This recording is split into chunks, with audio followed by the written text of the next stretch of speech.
Tashi. And I'm Jenny. Today we are going to talk about two types of bread in South Asia, naan and roti. South Asia is a region that includes India, Pakistan, Nepal, Bangladesh, Maldives, Afghanistan, Bhutan, and Sri Lanka. South Asia is home to many different cultures and more than 25% of the people in the world. But for today, we will be mostly focusing on breads commonly found in India, Pakistan, and Nepal. The term South Asia has only applied to the region after World War II. It consists of many countries, the largest of which is India. Because of this, it is often referred to as the Indian subcontinent. South Asia is home to thousands of different ethnic groups and subsequently thousands of different cultures. Because of this, it is important to understand that the cultural aspects of the places in South Asia that we will discuss cannot be generalized or applied to everyone living in South Asia. We're just going to give you a quick glimpse into the area and hope that you will want to learn more about it after our course. The two dominant religions in South Asia are Hinduism and Islam, with approximately 64% of South Asian population practicing Hinduism and 29% practicing Islam. There are also many smaller religions including Sikhism, Christianity, and Buddhism, all representing about 2% of the population. For example, in Nepal, there are many Tibetan migrants in the Himalayas who practice Tibetan Buddhism. There are many more religious groups than what we have mentioned here, but we will not be talking about them today. As we mentioned before, we will be specifically focusing on two types of bread in South Asia, naan and roti. We will be exploring both the history and the culture surrounding these two, both of which are believed to have originated in India, but they are common in many other areas as well. It is also important to note that in some parts of South Asia, more than breads like naan and roti, the staple food is rice because the climate and landscape are most hospitable to the grain. However, India is one of the world's largest wheat producers. This wheat is specifically in northern India, so breads like naan and roti are common there and have been historically. The first type of South Asian bread we will talk about today is naan. Naan is popular all over Asia, but this is originally from India. Naan spread throughout the migration of the Romani people, the ethnic group from the northern region of India that migrated to Europe and the Americas. Although its exact date of origin is unknown, the first time it was mentioned in written texts was around 1300 AD. At first, naan was considered a delicacy that only those of high social status could eat. This was largely because the yeast used in production of naan was limited and expensive. Today, however, naan is very common, not only in South Asia, but also around the rest of the world. The basic ingredients of naan are flour, water, sugar, salt, dry yeast, ghee, which is a type of liquid butter, and yogurt. Naan is traditionally cooked in a tandoori oven, and although naan is a flatbread, it usually includes yeast, and that gives it a puffy, airy consistency. Globally, Indian restaurants serve naan with each meal. There are many types of naan. Some of the most special naans include kulcha naan, which is naan filled with onions, paneer naan, filled with cheese and seasoned with coriander paprika, and keema naan, which is usually filled with lamb or goat meat. The origins of roti originated in India, Pakistan, Nepal, Sri Lanka, and Bangladesh. These countries are also where it is most commonly consumed, although it can be found in Asia. One of the main differences between naan and roti is that roti has a much more compact consistency, while naan is more light and fluffy. Unlike naan, roti is an unleavened flatbread that is similar in appearance to a tortilla. Unleavened means that there is no yeast used in the process of making the bread. Roti is traditionally made on a tawa, a flat iron griddle. Roti is most often served with Korean vegetables. To many who live outside South Asia, naan seems to be the most commonly eaten bread. But for many South Asians, their staple bread is actually roti. Roti is widely used as a utensil to carry the curry, or vegetables, from the plate to the mouth. More so than naan, roti is common for families to eat on a regular basis. So now that we've explored the history about naan and roti, let's get on a plane and go visit India. Let's go, Tosh.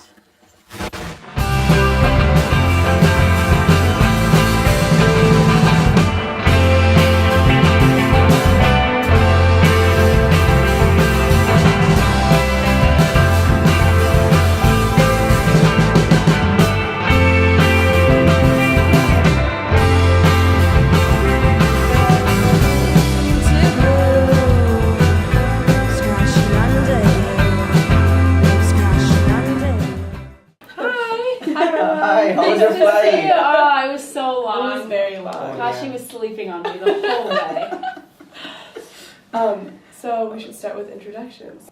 Mera naam Jenny hai. Mera naam Tashi hai. And this? This is Rohan. Thank you for getting us yeah, from the thank you. airport. Oh, don't mention it. Like, So, what part of India are we currently in? so this is currently the city of Calcutta, which is like a metropolitan city in like the eastern side of the country. To put it in perspective, I think it's about like half the size of New York City, Oh wow. but I think it has like twice the number of people, Oh my god. or like almost twice the number of people, Yeah. because Calcutta has like 15 million people. Oh wow.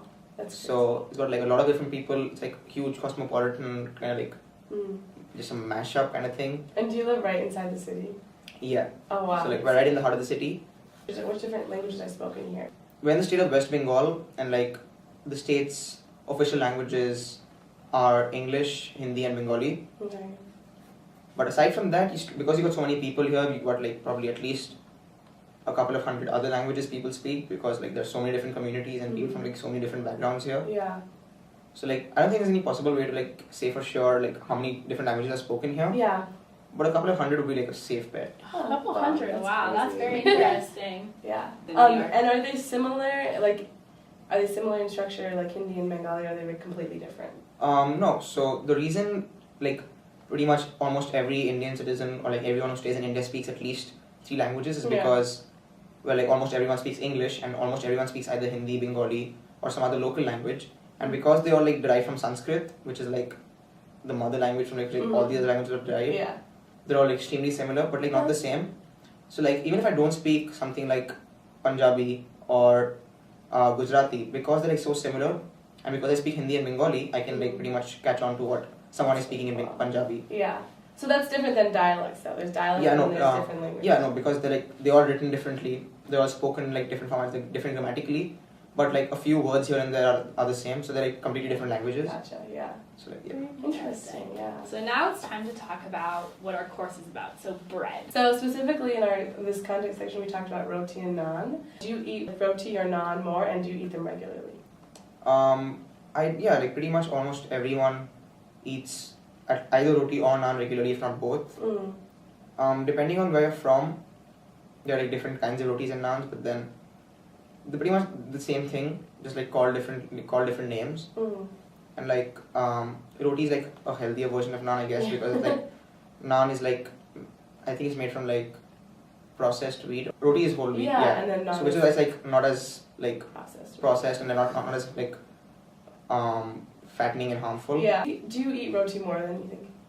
I do, because you don't get like eating naan on every day would be like an awesome lifestyle, but like you won't want to see its effects on you. No one eats roti or naan like just like, alone, like with just like with nothing else, because like Indian cuisines they're supposed to be eaten like one, they're eaten by hand because like you can't use a knife and a fork with a roti, and 2 they're eaten with like either vegetables or meat. So they are like you have like add-on items to eat along with it, which is why like it just adds to the taste. Yeah. And it's like because roti is just wheat, the other stuff you add to it kind of makes it like a whole proper meal, which is like more nutritious. Yeah. I guess that's why they do it that way. I'm not sure though. So roti is kind of used like as a utensil when you eat it with other things. Yeah, pretty much. So when you are eating your bread, does your family prepare it yourself, or do you go and buy it locally? I'm pretty sure like it's a safe bet to say that they buy it from the store, or at least they buy the wheat from the store and like do something with that which makes it roti. I'm not sure what. Yeah. But yeah, there's a lot of other different kinds of breads which people eat, but then roti and naan are like the 2 most like staple of the lot. Shukriya, Shukriya. Don't mention it.